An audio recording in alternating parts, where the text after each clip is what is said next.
শরীয়তপুরে দুই গ্রুপের সংঘর্ষে শতাধিক হাতবোমা বিস্ফোরণ, এলাকায় আতঙ্ক।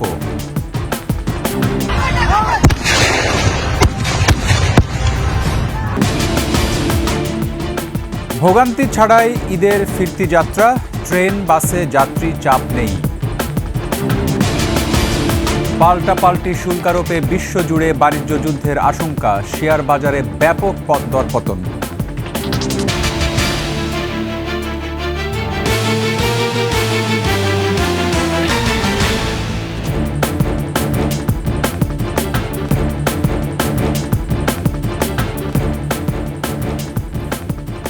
শুনছিলেন সংবাদ শিরোনাম। আমন্ত্রণ ২১ দুপুরের সংবাদে, সাথে আছি রক্তিম ত্রিপুরা। দর্শক, ২১ টেলিভিশনের সংবাদ একই সাথে সরাসরি দেখতে পাবেন আমাদের ফেসবুক পেজ www.facebook.com/2124 অনলাইনে। এছাড়া সাবস্ক্রাইব করতে পারেন www.youtube.com/@21etv চ্যানেলে। শরীয়তপুরের জাজিরায় আধিপত্য বিস্তারকে কেন্দ্র করে দুপক্ষের মধ্যে সংঘর্ষ ঘটেছে। এ সময় শতাধিক হাতবোমার বিস্ফোরণ ঘটানো হয়। এতে করে গোটা এলাকা জুড়ে আতঙ্কের সৃষ্টি হয়েছে। এখন পর্যন্ত ১৫ জন আহত হয়েছে। প্রতিনিধির তথ্য ছবিতে ডেস্ক রিপোর্ট।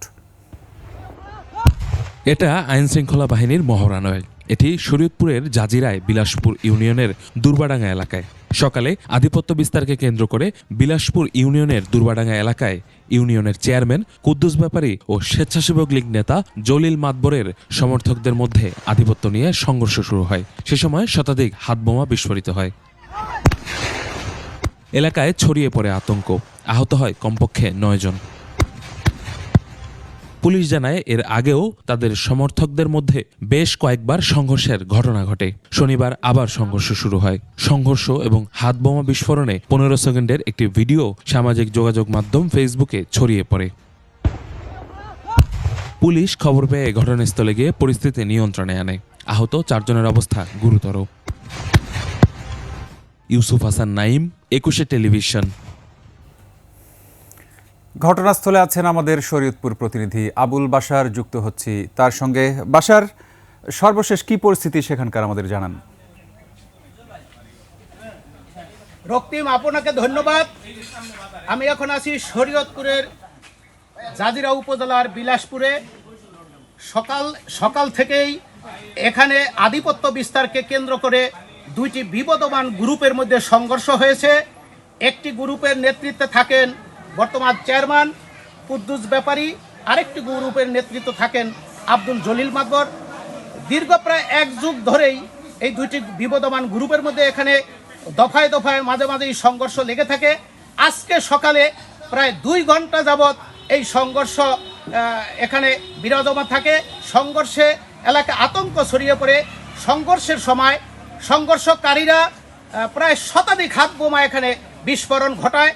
এখানে দেশীয় অস্ত্র, ট্যাটা, ডাল, সরকি নিয়ে তারা সংঘর্ষে লিপ্ত হয়েছিল। আমরা ইতিমধ্যে জানতে পেরেছি এই সংঘর্ষে প্রায় সর্বশেষ খবর পাওয়া পর্যন্ত সংঘর্ষে প্রায় ১৫ জন লোক আহত হয়েছে। জাজিরা উপজেলা হাসপাতালে ২ জন ভর্তি আছে এবং উন্নত চিকিৎসার জন্য ২ জনকে ঢাকায় প্রেরণ করা হয়েছে।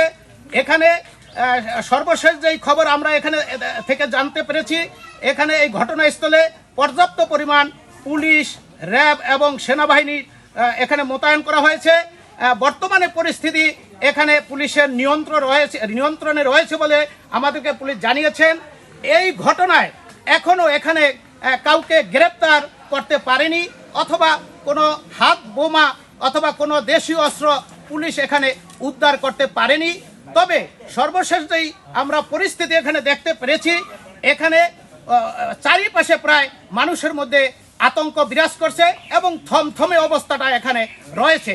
বাড়তি কোনো সংঘর্ষ হয় কিনা এই আশঙ্কা করছেন মানুষ।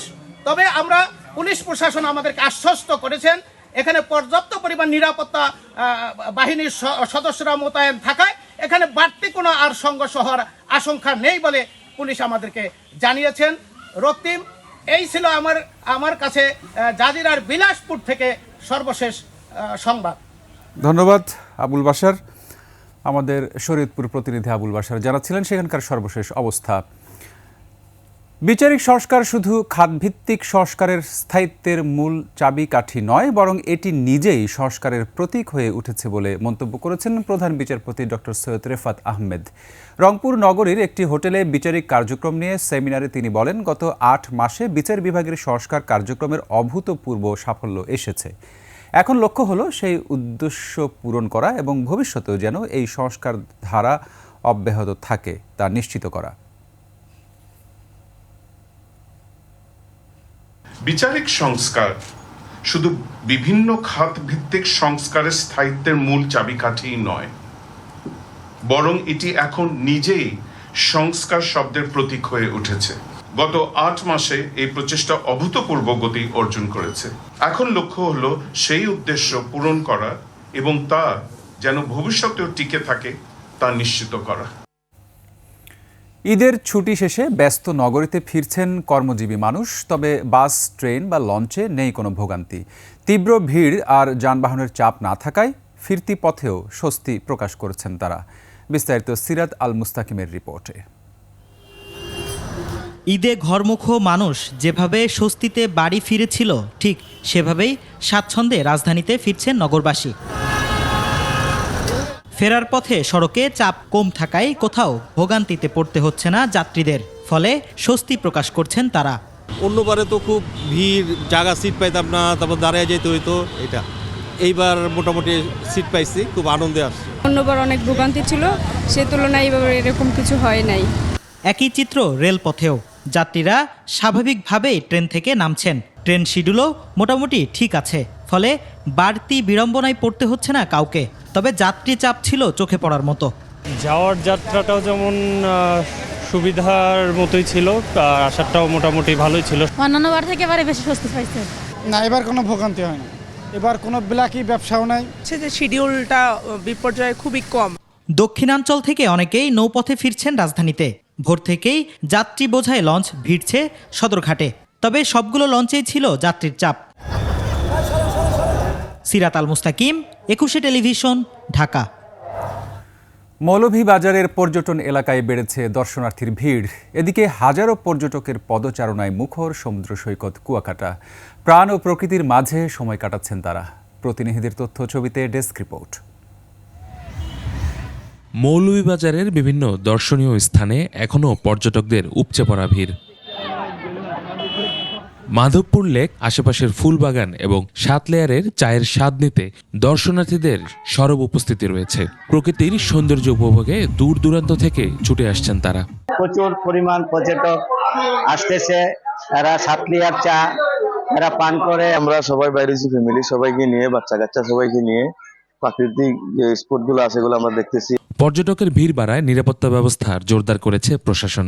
যতক্ষণ পর্যন্ত আমরা দেখব যে আসলে এই ভ্রমণের যে সিজনটা সেটা যদি অব্যাহত থাকে, আমাদের নিরাপত্তা যেভাবে আমরা হোটেল কেন্দ্রিক এবং যেভাবে আমরা তাদের পর্যটন স্পটগুলোকে কেন্দ্রিক যেভাবে সাজিয়েছে সেটা অব্যাহত থাকে। এদিকে লাখো পর্যটকের পদচারণায় মুখর সাগরকন্যা খ্যাত কুয়াকাটা।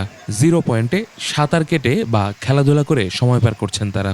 এছাড়া ভিড় বেড়েছে পর্যটন সংশ্লিষ্ট ব্যবসা প্রতিষ্ঠান ও হোটেল মোটেলগুলোতেও। ইউসুফ হাসান নাইম, 21 টেলিভিশন। পাল্টাপাল্টি শুল্কারোপে বিশ্বজুড়ে বাণিজ্য যুদ্ধ স্পষ্ট। মার্কিন প্রেসিডেন্ট ডোনাল্ড ট্রাম্পের শুল্কারোপের বিপরীতে এরই মধ্যে পাল্টা করারোপ করেছে চীন ও কানাডা। তবে আলোচনার পথে এগুচ্ছে ভারত, ভিয়েতনাম ও ইসরায়েল। এদিকে বিশ্বজুড়ে শেয়ার বাজারের ধস অব্যাহত রয়েছে। ওয়াল স্ট্রিট থেকে 2 দিনে উধাও হয়েছে $5 ট্রিলিয়ন। যুক্তরাষ্ট্রে মুদ্রাস্ফীতি বাড়বে বলে সতর্ক করেছে ফেডারেল রিজার্ভ। দুলি মল্লিকের রিপোর্ট। 100 বছরের মধ্যে প্রথমবারের মতো উচ্চ শুল্কের মুখে বিশ্ব। যুক্তরাষ্ট্রে আরোপ করা এই শুল্কের প্রভাব এখন পুরো বিশ্বে স্পষ্ট। গেল 2 এপ্রিল যুক্তরাষ্ট্রে আমদানি করা পণ্যের উপর 10 থেকে 54% পর্যন্ত শুল্ক আরোপ করেন প্রেসিডেন্ট ট্রাম্প। এরপরই শুরু হয় পাল্টা জবাব। প্রথমেই বিশ্বের শীর্ষ অর্থনীতির দেশ চীন পাল্টা পদক্ষেপ হিসেবে যুক্তরাষ্ট্র থেকে আমদানি করা পণ্যে 34% শুল্ক আরোপ করে। ট্রাম্প এই শুল্ক আরোপকে ভুল সিদ্ধান্ত বলে জানান। বলেন, অর্থনৈতিক নীতিতে পরিবর্তন আনবেন না তিনি। শুধু চীন নয়, কানাডাও পাল্টা শুল্ক আরোপ করেছে। যুক্তরাষ্ট্র থেকে আমদানি করা গাড়ির ওপর 25% শুল্ক আরোপের ঘোষণা দেন দেশটির প্রধানমন্ত্রী মার্ক কার্নি। তবে সংবাদ মাধ্যমের রিপোর্ট বলছে, ভারত, ভিয়েতনাম ও ইসরায়েল পাল্টা পদক্ষেপের পরিবর্তে শুল্ক নিয়ে ট্রাম্প প্রশাসনের সঙ্গে আলোচনা শুরু করেছে। ট্রাম্পের শুল্ক আরোপের প্রভাবে দ্বিতীয় দিনেও টালমাটাল বৈশ্বিক শেয়ার বাজার। ডাও জোন্স 5%, S&P ও নাসডাক কমেছে প্রায় 6%। এদিকে খোদ যুক্তরাষ্ট্রও প্রভাব স্পষ্ট। ফেডারেল রিজার্ভের প্রধান এরই মধ্যে মুদ্রাস্ফীতি বাড়তে পারে বলে সতর্ক করেছেন। দুলি মল্লিক, ডেস্ক রিপোর্ট, 21 টেলিভিশন। নিচ্ছি সংবাদ বিরতি, ফিরে এসে অন্যান্য সংবাদের সঙ্গে আরো যা থাকছে। পাল্টে গেছে ঈদ উদযাপনের চিত্র, আওয়ামী লীগ নেতাদের বাড়িতে শুনশান নীরবতা। আমন্ত্রণ আবারও 21 সংবাদে। বাংলাদেশের মতো সাম্প্রদায়িক সম্প্রীতি বিশ্বের কোথাও নেই বলে মন্তব্য করেছেন স্বরাষ্ট্র উপদেষ্টা জাহাঙ্গীর আলম চৌধুরী। সকালে নারায়ণগঞ্জের লাঙ্গলবন্ধে ব্রহ্মপুত্র নদে মহাষ্টমী স্নান উৎসব পরিদর্শনে এসে তিনি বলেন, এখানে সব ধর্মের মানুষ নির্বিঘ্নে সবার ধর্ম পালন করছে। গুজব সম্পর্কে সতর্ক থাকার আহ্বান জানিয়ে স্বরাষ্ট্র উপদেষ্টা বলেন, একটি মহল বিভিন্ন মাধ্যমে পরিকল্পিতভাবে মিথ্যা তথ্য ছড়াচ্ছে।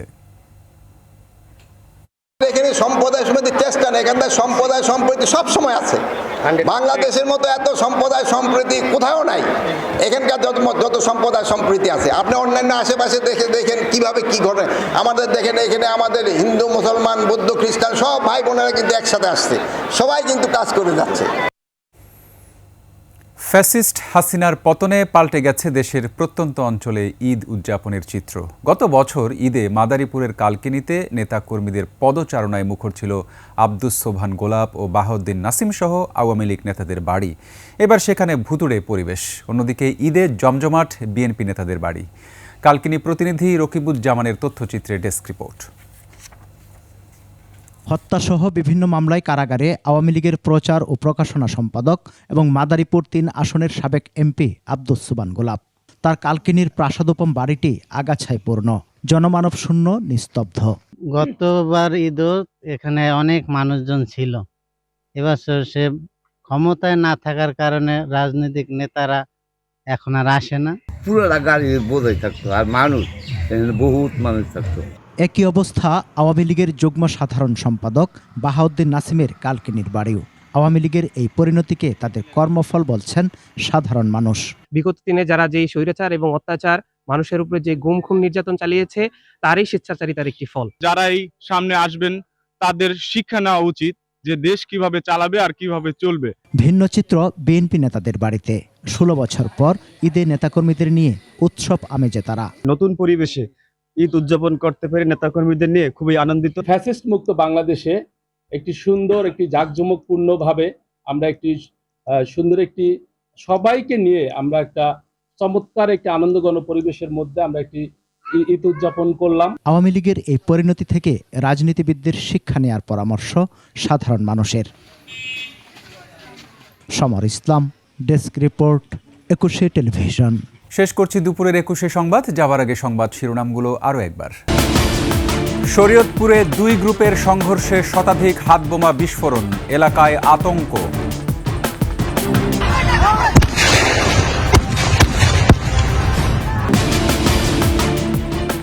ভোগান্তি ছাড়াই ঈদের ফিরতি যাত্রা, ট্রেন বাসে যাত্রী চাপ নেই। পাল্টাপাল্টি শুল্কারোপে বিশ্বজুড়ে বাণিজ্য যুদ্ধের আশঙ্কা, শেয়ার বাজারে ব্যাপক দরপতন।